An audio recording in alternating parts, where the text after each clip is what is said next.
Hello, good afternoon students. Jai Sanskar. Now we reach the fifth and last point of our lesson number 12. That is electric conductor and insulator.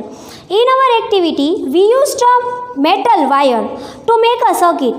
Suppose we used a cotton thread to instead of a metal wire to make a circuit.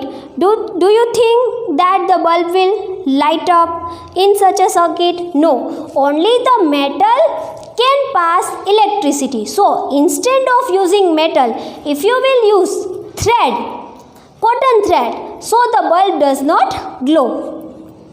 What materials can be used in an electric circuit so that the current pass through them? Let us find out. એવા કયા કયા materials છે કે જે આપણે use કરીએ છીએ કે જેથી કરંટ પાસ થાય? Let's read out by performing an activity 5. Disconnect the switch from electric circuit you used for activity 4. This would leave with the two free ends of the wire as shown in figure 12.12.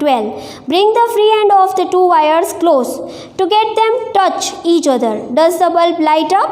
See, તમે જે 12.4 માં જે activity કરી, you try this again by disconnecting two wires. Now bring two wires together and see that does the bulb glow?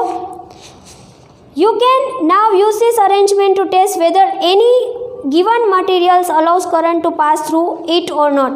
તમે 12.4 માં already જોઈ લીધું કે મેટાલિક જે બધી વસ્તુ છે એના કારણે બલ્બ ગ્લો કર્યો. But now you remove one of the and, એમાંથી એક છેડો છે એ કાઢી નાખો અને એક છેડાને બદલે તમે શું યુઝ કરશો? Collect the sample of the different type of material such as coin, cork, rubber, glass, key, pins, plastic scale, wooden block, pencil, lead, aluminium foil, candle, sewing needle, thermocol, paper, pencil, lead, etc. Now apply one by one all the things and see, does the bulb glow? If the bulb glow, then that material is insulator. If the bulb does not glow, then it is insulator. Sorry, it means conductor. The first one is conductor. If the bulb does not glow, that means it is insulator. One by one bring the free end of the wires of the tester in the contact with the two end of the sample you have collected. Make sure that the two wires do not touch each other while you are doing so. Does the bulb glow in each case? No, bulb will not glow in each case. Suppose that you are keeping keys, then the bulb will glow.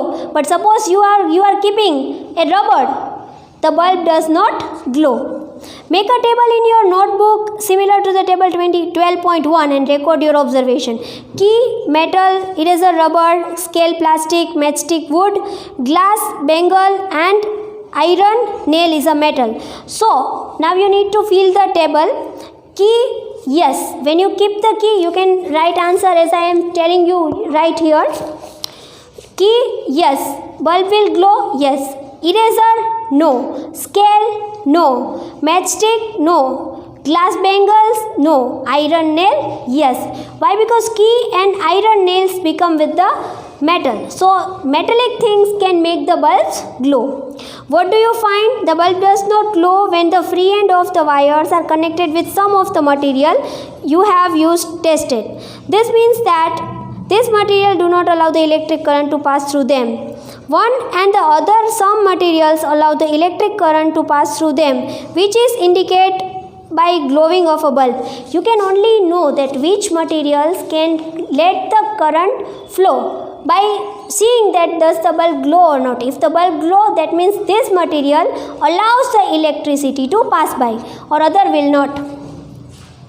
Then the material which allow electric current to pass through them are conductors of electricity. Insulator do not allow electric current to pass through them. With the help of the table 12.1, name the materials that they are conductor of electricity and also those which are not. You can also write the names here, conductor and insulator.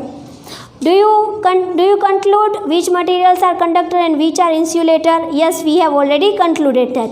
Recall the objects that we grouped as those having luster. In chapter 4, are they conductors? It now seems easy to understand why the copper, aluminium and other metals are used to making wires. Why only wires are made from the copper, aluminium or only and only other metal? Because they can allow electric current to pass by. Let us recall activity 4 in which we made an electric circuit with a switch. When a switch was open position, where two drawing pins are connected with each other through the thermocol of sheet, yes, but the thermocol you may have found that it is insulator. What about the wire between the gap that is for the current to pass? Since the bulb does not glow when there is only air and gap between the drawing pins in each switch, it means that the air is also an insulator. If the gap kept, the current cannot flow. It means the air is also an insulator. Conductor and insulator are equally important for us. Switches, electrical plugs, sockets are made of conductors. On the other hand, rubber, plastic, used for covering electric wires, plug, top, switches and other part electric appliances which people might touch, etc. are the conductors and insulator.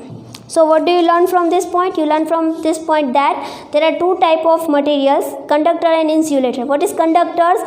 Conductor means that material that allows electricity to pass by, and insulator does not allow electricity to pass by. So this is the basic difference. So here the 12.5 as well as the whole chapter is over.